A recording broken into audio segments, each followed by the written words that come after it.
Welcome to the show once again, and I'm your host on Fact Flow, where you get the facts in football and facts across the globe.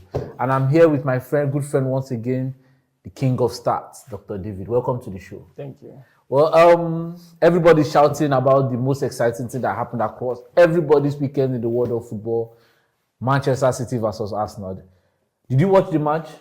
Actually, I didn't watch the match. Well, it's unfortunate because you missed an epic display of football, passion, politics, and everything in football. From what I heard, is the kind of match I should not have missed. Like, Yeah, everything was involved. Everything was involved. Like, every tactics of football was involved. There was tiki-taka, there was ugly football, there was park the balls, there was long balls, there was everything in football. You will find it in that fixture.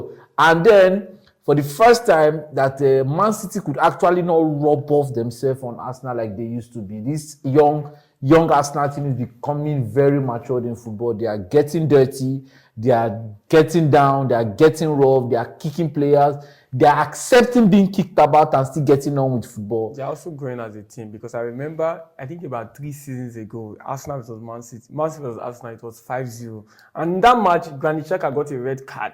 Yeah, so you can imagine how they've grown. They got a red card in this match, and for a good period of the game, they were ahead of Man City, and they were even going to be ahead of Man City until the very last kick of that fixture. You could see Manchester City players throwing tantrums, people like Erling Haaland. A player has matured in football, as Bernardo Silva is coming out to make some derogatory, disrespectful comments. You are seeing Man City complaining about how they are conceding. Even Pep Guardiola is complaining that players are not getting in football, that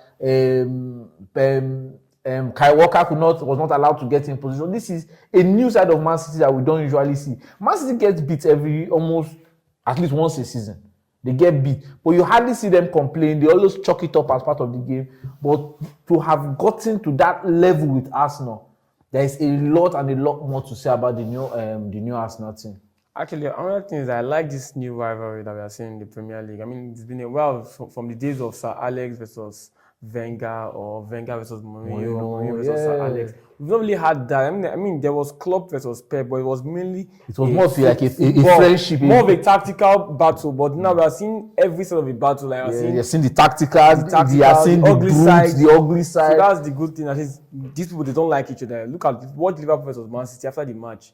They go and hug each other. But now everybody wants to fight, and I feel like we need more of that in football. Well, if you see the relationship with the players, Erling Haaland, and Gabriel Jesus, you can see there is this passion that we want to get at each other. We can't wait for the next fixture. It's just becoming bang shit ugly. And this is what you get in the best league in the world. It reminds me of peak El Clasico. Yeah. In peak El Clasico, they just want to kill each other. Yeah. Both on the field, off the field, they are ready to kill each other. The fixture is becoming more and more significant. That's because of how far Arsenal has pushed Man City over the years. 2 seasons ago, they followed them. They were about 8 points ahead before they slipped up, and then Man City came and won. Then up to the last season, Arsenal pushed them to the very end of the season. They did. They could not even afford to miss a point. And another thing exciting about that, you see, even the players had injuries, players had red cards. They were, supposed calls that didn't favor one team. And then I see now in the news, in the media, everywhere, everybody's now comparing both teams that people, there is this media battle, or this fan-based media battle now of Arsenal not complaining about referee when they do this. Even recently, a news came out that even Premier League teams are writing petitions to the FA that Arsenal is playing Arsenal is using what they call the dark arts in football. Their corner kick tactics. Now Arsenal is the team with the highest goals from corner kicks. You can even you saw you didn't watch it, because you should have seen the highlights though. Okay, but you saw the highlight of the goal Gabriel Jesus. So that happened like not up to 5 minutes before the goal. That happened not up to 5 minutes. The same corner from the same place by the same player. First one was not on target. Second one was bang shit ugly. And how they say, mother was all she wrote. But since another talking point in that match is the Trossard red card. Do you think it was a red card? Well, a lot of calls didn't favor Arsenal. The red card didn't help. Trossard didn't help himself also. Though people can argue, the problem is, it's not that it was a red card. My problem is that the referee is not consistent.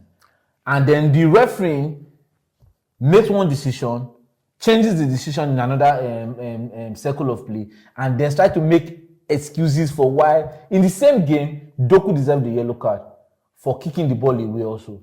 Their argument was Doku wasn't kicking the ball away from play, that Doku was not stopping play as compared to Trossard stopping play after. But Trossard kicked the ball not up to 2 seconds away from when they called the whistle, which was the same thing that happened to Robin Van Persie at the Camp Nou in 2011. So you can see that all these calls are not consistent. It tends to bid more against the player. The same Martin Taylor that is making these calls. At last season, Kovacic went both legs against Odegaard in the match, and he gave just a yellow card instead of a red. A clear red. Man City Arsenal last season ended 0-0. In that match, the same Martin Taylor came and said he didn't want to spoil. I think it was Michael Oliver. Okay, Michael Oliver, sorry. He didn't want to spoil the game, spoil the tone of the game, that it was a serious game. But this new guy that is a referee that Man City has flown to Dubai to ref a match and pay £20,000 is coming out to give a straight red without caring about the flow of the game. The call was right. Same thing happened to Declan Rice 2 weeks ago, or last week rather.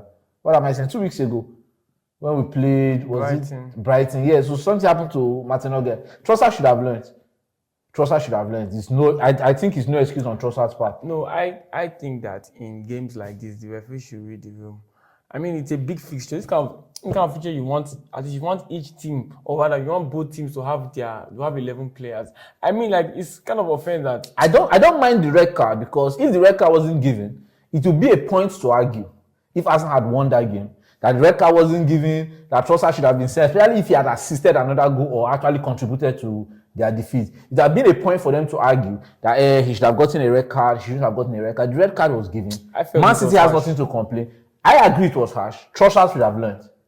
I still agree. Trossard should know better. The game before, the Nottingham Forest game before, I think 3 players got red card. The FA officiating this season are clamping down on those time wasting.